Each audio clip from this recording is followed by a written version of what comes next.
안녕하세요. 파란예양교회 전재호 목사입니다.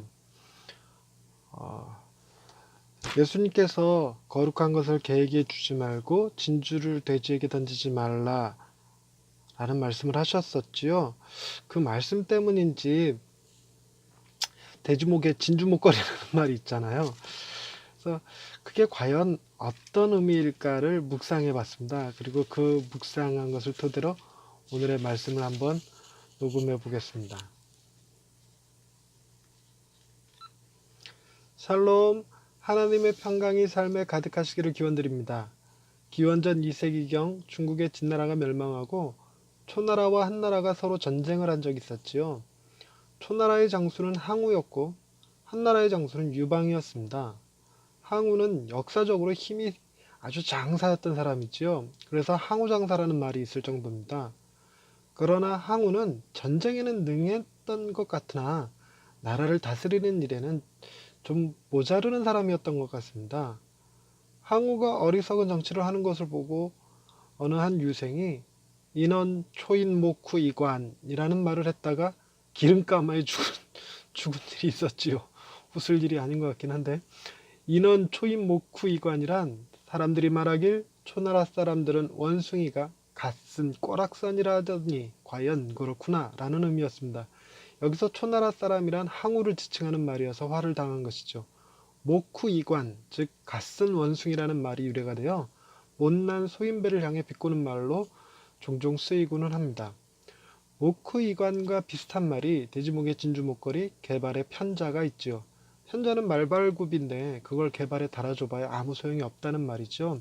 자신의 능력보다 더 큰 것을 가졌다는 뜻이기도 하고요.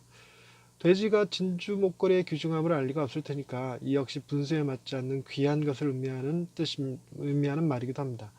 돼지목의 진주 목걸이라는 말이 성경에서 비록됐다고 그러네요. 마태복음 7장 6절 말씀을 한번 읽어보겠습니다. 거룩한 것을 개에게 주지 말며 너희 진주를 돼지 앞에 던지지 말라.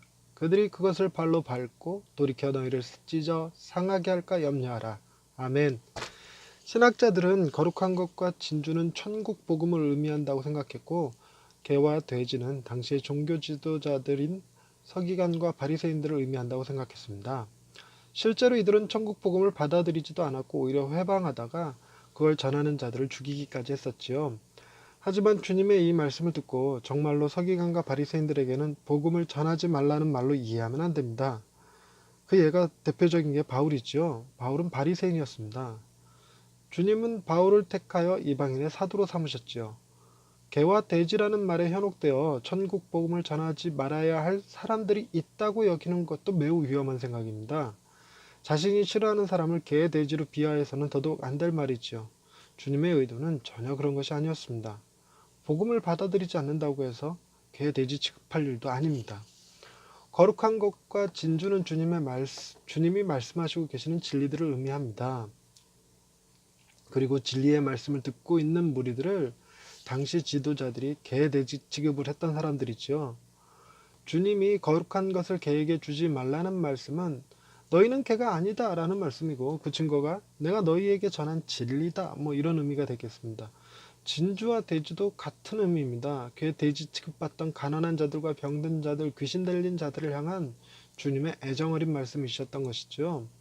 우리나라도 한때 고위공직자가 민중은 개, 돼지로 취급하면 된다고 말했다가 곤혹을 치른 적이 있었습니다. 개, 돼지 발언은 함부로 할 말이 아닙니다. 그것이 민중이 되었건 지도자가 되었건 말입니다. 목후이관처럼 갓쓴 원숭이란 말을 했다가 기름감에 죽은 유생처럼 될 수 있죠.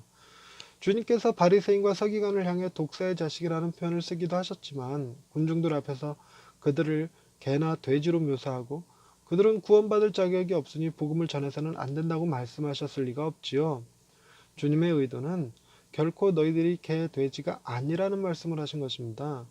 지금까지 개, 돼지 같은 취급을 받았을지라도 주님의 말씀으로 거룩하게 되었고 귀한 존재가 되었음을 의미하죠. 과연 주님의 피 흘림으로 구원받은 우리는 하나님의 소유된 백성이요 그의 거룩한 나라의 왕같은 제사장들입니다. 주님은 우리를 그렇게 귀한 존재로 여겨주셨습니다. 할렐루야. 우리를 불러 자녀로 삼아주신 하나님 아버지, 돼지 우리 같은 곳에서 더럽게 살아가는 죄인들이었던 우리를 주님의 보혈로 깨끗하게 하시고 주님의 의로 우리에게 옷을 입혀주셔서 감사합니다. 주님이 치르신 엄청난 희생으로 새 것이 되었음에도 불구하고 여전히 옛 습관을 버리지 못하고 죄악 가운데 살아가는 저희를 용서하여 주옵소서. 비록 우리의 행위가 개돼지 같을지라도 주님의 말씀으로 거룩하게 하셨음을 기억하고 주님 주신 말씀을 귀히 여기며 살아가는 성도가 되게 해 주옵소서. 우리를 어두운 가운데서 불러내어 기이한 빛에 들어가게 하신 하나님을 찬양하오며 예수님의 이름으로 기도드립니다. 아멘. 오늘 이빨 공사를 좀 했습니다. 그래서 여기가 좀 아파요. 그래서 발음이 정확지 않았습니다. 평상시도 별로 정확한 건 아니었습니다만, 예. 개, 돼지 취급을 받던 사람들, 우리나라에도 정말 많았었죠. 노비의 자녀로 태어나서 노비로 살아가는 사람들은 우리 조선에서는 사람 취급 안 했었잖아요. 우리나라에 복음이 들어오고 나서 반상의 차이가 사라지고 남녀의 구별이 없어지고 하는 것들이 얼마나 큰 다행인지 모릅니다. 개, 돼지 취급받던 우리도 복음을 받아들이고 최소한 교회 안에서 그리스도 안에선 개, 돼지가 아니라 하나님의 귀한 자녀이고 보배이고 존귀한 자가 되었다는 사실이 오늘 주시는 이 말씀의 핵심이 아닐까 싶습니다. 그러니 우리가 우리에게 받은 거룩한 것 진주를 함부로 다루거나 개, 돼지에게 족버리는 일, 그러니까 하찮은 것 취급하는 일, 이런 일은 없어야 될 것입니다. 주님이 우리 안에 귀한 것을 주셨음을 감사하며 오늘도 행복한 하루 되시기 바랍니다. 감사합니다.